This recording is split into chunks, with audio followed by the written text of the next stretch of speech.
November 10th, 1989. For the first time in almost 30 years, Berliners from the East were free to cross the Berlin Wall to meet their fellow Germans in the West.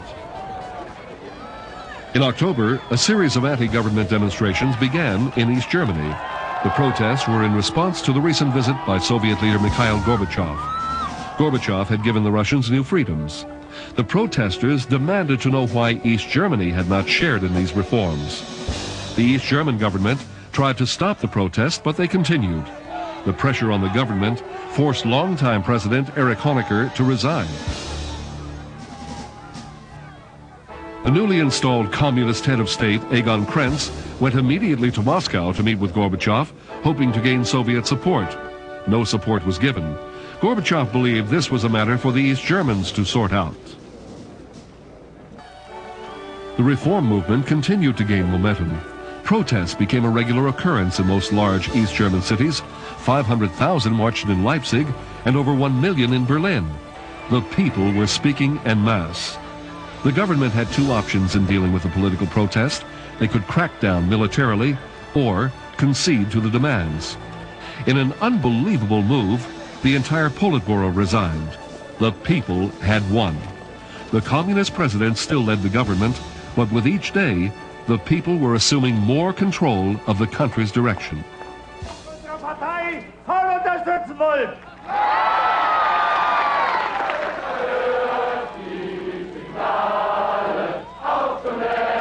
Even the president caved in to the political pressure, and on November 9th, he opened the border crossing points between East and West Berlin.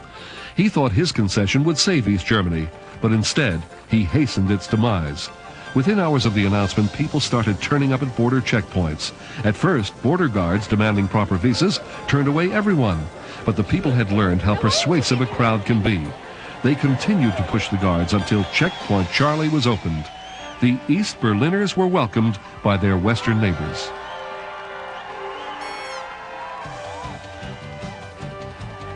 At Berlin's Brandenburg Gate, guards still kept watch over the wall. When the first West Berliners tried to breach it, the guards tried to drive them back with fire hoses. But finally, the people won again. In their excitement, hundreds climbed onto the wall. Reporter Brian Hanrahan was a witness to the celebration. Standing on top of the Berlin Wall, which for years has been the most potent symbol of the division of Europe. And there can be few better illustrations of the changes which are sweeping across this continent than the party which is taking place here on top of it tonight. I want to be an astronaut. But this will need to be more than a piece of November madness to wipe out the bitter memories of the past. And with nobody to stop them, it wasn't long before the first attempts were made to destroy the structure itself. Everybody was testing how far they could stretch their new freedoms.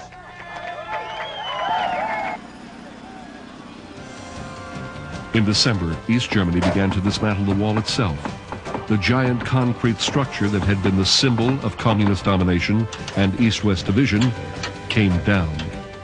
The wall's destruction would become a new symbol for the rebirth of the freedom that would shortly sweep throughout Eastern Europe and the Soviet Union.